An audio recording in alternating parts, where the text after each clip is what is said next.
Hey there, channel reviews. Just got done watching your video.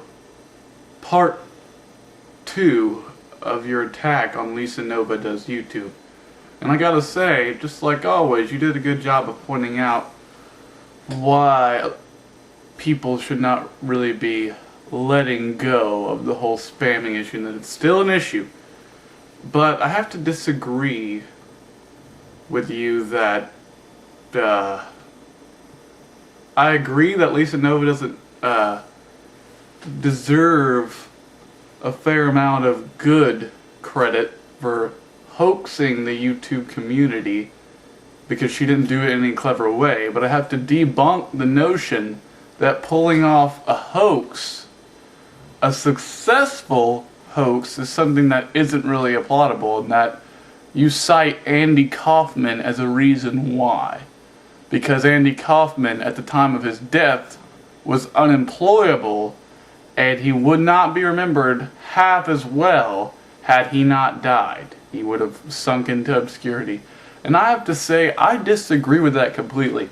There's a difference between Lisa Nova spamming other people's channels and saying, Lisa Nova Does YouTube, and pulling off a hoax, or more like a cover-up, please don't be angry at me that I spammed everybody, more like to cover trails, and Andy Kaufman, who did not spam or advertise or come to any local, or while somebody was performing another act, pop up on their airtime and be like, hey, I'm Andy Kaufman.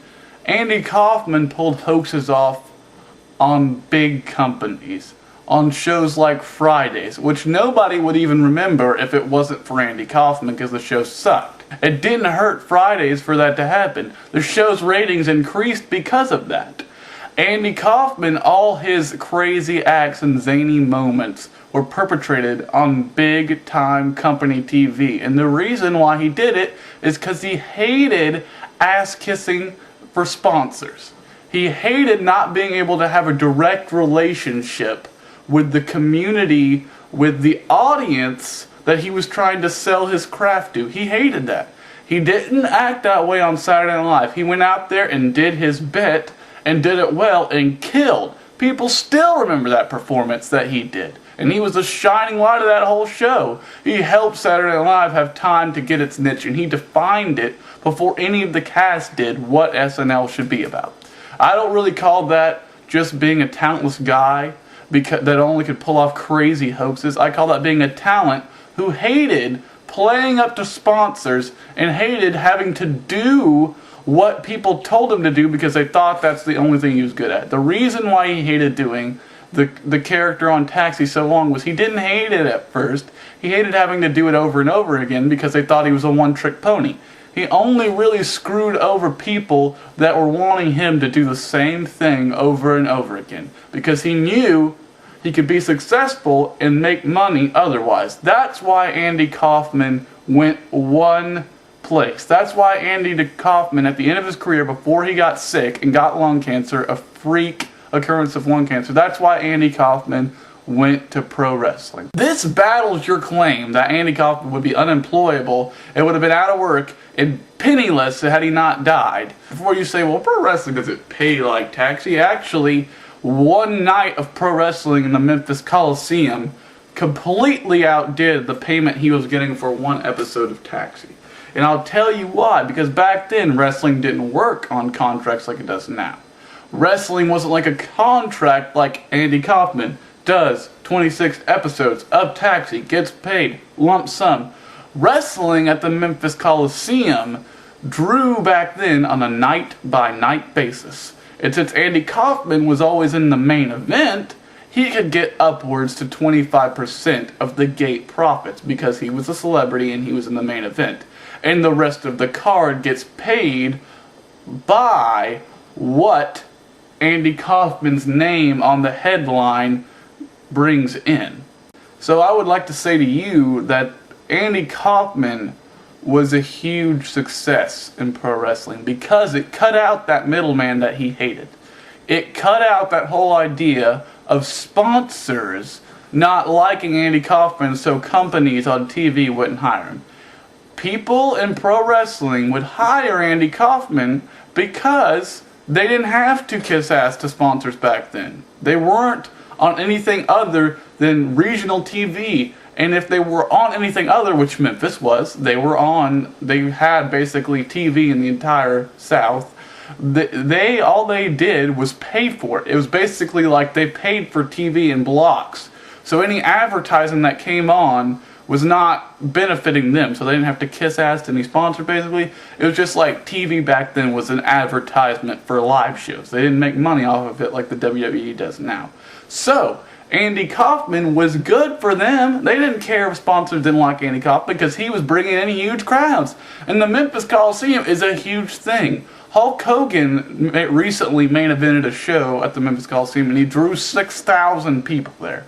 And that was considered a huge disappointing figure for the Memphis Coliseum. So you can imagine how Andy Kaufman sells out the Memphis Coliseum with his feud with Jerry Lawler is going to bring him in a lot of money. If he can stand on a given show, not every show, because the way wrestling works is you build up to a really big card. On that big card that Andy Kaufman would main event, depending on how much the focus was on Andy Kaufman on that show, he can make up to 25% of the profit. So Andy Kaufman stands to make a lot of money, right? And he feels his creative juices as well, because Andy Kaufman basically gets to go out there, run his mouth, be hysterical. You've seen the bits, even if you don't like pro wrestling, you've seen the bits of Memphis.